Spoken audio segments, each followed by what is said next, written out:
Hallelujah. Daddy God, this na the day wey you don make.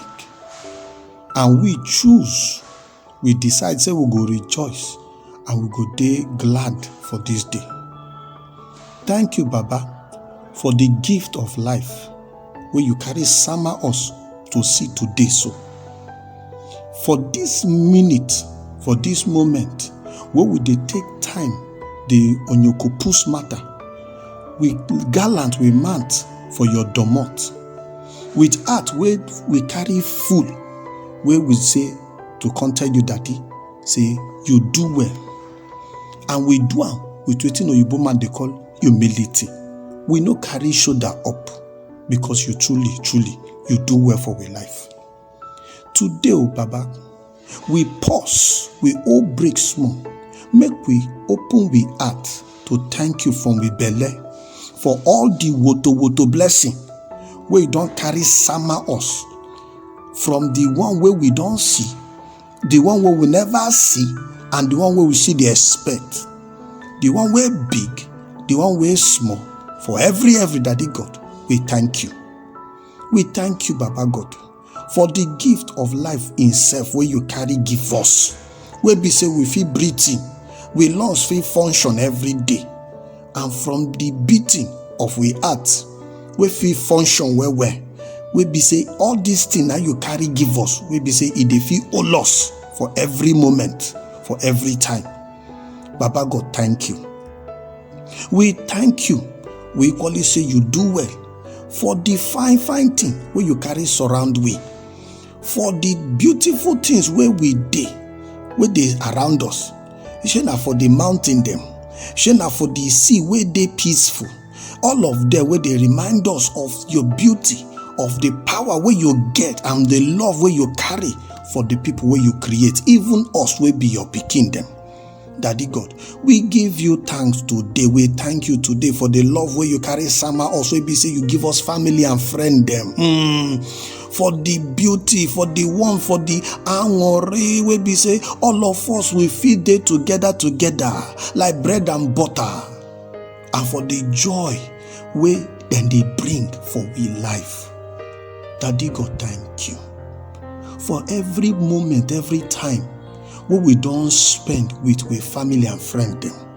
That micro tinting time, we be say sometimes we dey cry because of something we don't happen to one of we own.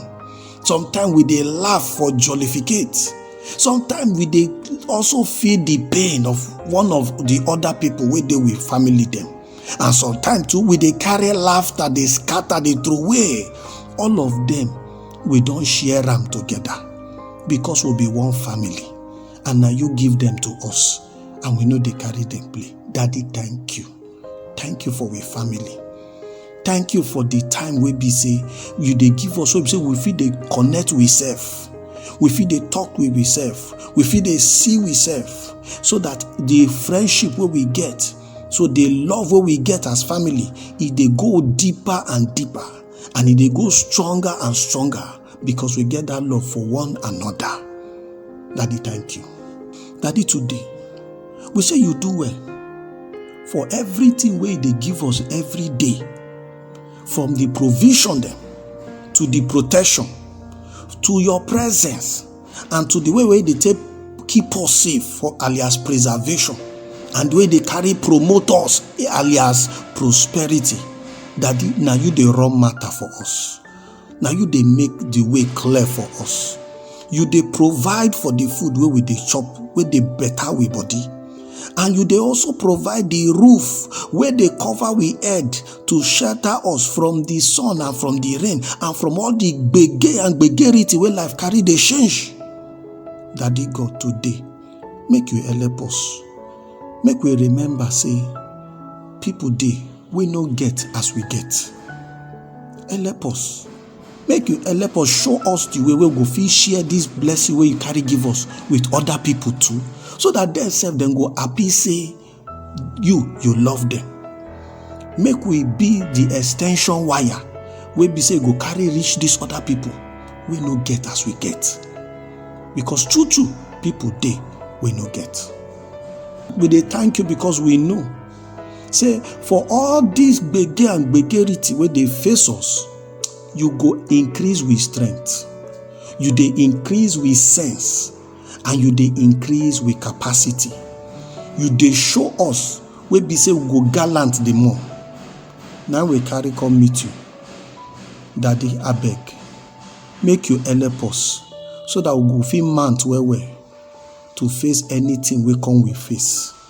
With grace and with the faith wey we get, say we trust your name, we trust your plan for we life, and we know say you go hold us up for every step wey we dey carry waka.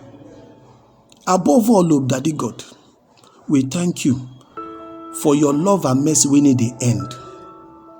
You wey be say you dey forgive everybody freely. You wey be say you dey carry give us grace as if say na our own right. Every day you dey do am. How we go fit thank you, Baba? How we go fit thank you? You just too much for us. You just too much for us. You too awesome. You too powerful. Daddy God, we throw away, we twale. Daddy, we twale for you. Daddy, today, help us. Make we life bring you joy. Make we life bring you satisfaction. Satisfaction will be say, e dey full of your kindness. E dey full of the compassion where you get and humility. So that as he come to you, so you receive am gallantly. As we dey comot for this time of prayer, Daddy, we dey pray, we dey ask, make you help us. Make our hearts dey open to know say you dey with us. Make our mind dey sharp for focus. For the way you dey carry lead us, carry show us for road. And make we spirit pin down for faith where we get inside you. Today, make we never cease to help us. Make we never stop to dey thank you. And make we never stop to dey praise you for the thing we do for us, woto. Now the prayer we dey pray now and forever and ever. In Jesus' name, we don't carry pray. Amen.